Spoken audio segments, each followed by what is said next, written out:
ನಮಸ್ಕಾರ. Karnataka big boss ಮನೆಯಲ್ಲಿ 2ನೇ ಪ್ರೋಮೋ ಇವಾಗ ತಾನೇ ಬಿಟ್ಟಿದ್ದಾರೆ. ತಿರ್ಗಾ ಇವರು ಅವಿವೇಕಿಗಳು, ಏನು ತಲೆನ ಯೂಸ್ ಮಾಡಿಲ್ದಿರೋರು ಅಂತ ಇವರೇ ಅನಿಸುತ್ತೆ. ಯಾಕಂದರೆ ಈ ಥರ ಹೇಳ್ತಾ ಇದ್ದೀನಿ ಅಂದರೆ, ಇವತ್ತು ಕೂಡ ಕಳಪೆ ವಿಚಾರವಾಗಿ ಮನೆ ಮಂದಿ ಎಲ್ಲರೂ ಸೇರಿಕೊಂಡು ಸಂಗೀತ ಅವ್ರನ್ನ ಟಾರ್ಗೆಟ್ ಮಾಡಿ ಕಳಪೆ ಕೊಟ್ಟಿದ್ದಾರೆ. ಉತ್ತಮ ಬಂದ್ಬಿಟ್ಟು ವಿನಯ್ ಗೌಡ ಅವ್ರು ಸಿಕ್ಕಿದೆ. ಇದರಲ್ಲಿ ಕಳಪೆ ಅನ್ನೋ ವಿಚಾರನ ನಿಜವಾಗ್ಲೂ ಹೇಳ್ತೀನಿ ಸ್ನೇಹಿತರೆ, ಇವು ನನ್ನ ಮಕ್ಕಳಿಗೆ ನಿಜವಾಗ್ಲೂ ಅರ್ಥ ಆಗಿಲ್ಲ. ಏನಪ್ಪ ವಿಷಯ ಅಂದರೆ, ಸುದೀಪ್ ಅಣ್ಣ ವಾರ ವಾರ ಬಂದು ಅದ್ರ ಬಗ್ಗೆನೇ ಉಗಿತಾರೆ. ಆದರೂ ಇವು ನನ್ನ ಮಕ್ಕಳು ತಲೆಯಲ್ಲಿ ದೇವ್ರ ಬುದ್ಧಿನೇ ಕೊಟ್ಟಿಲ್ಲ ಅನಿಸುತ್ತೆ.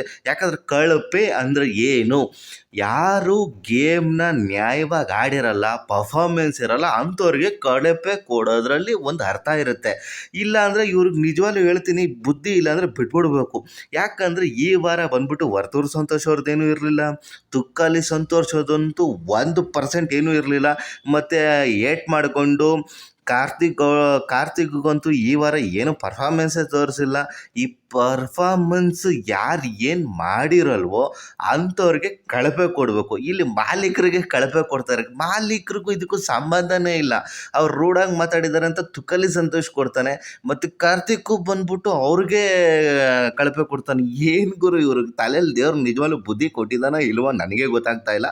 ಮತ್ತು ಸ್ನೇಹಿತರೆ, ನನಗಂತೂ ನಿಜವಾಗ್ಲೂ ಸಿಕ್ಕಾಪಟ್ಟೆ ಬೇಜಾರಾಯಿತು. ಹಾಗೆ ಈ ಒಂದು ಕಳಪೆನ ಸಂಗೀತ ಅವ್ರು ಕಟ್ಟಿರೋದ್ರ ಬಗ್ಗೆ ನಿಮ್ಮ ಅಭಿಪ್ರಾಯ ಏನಾದರೂ ಇದ್ದರೆ ಕಮೆಂಟ್ ಬಾಕ್ಸಲ್ಲಿ ತಿಳಿಸಿ.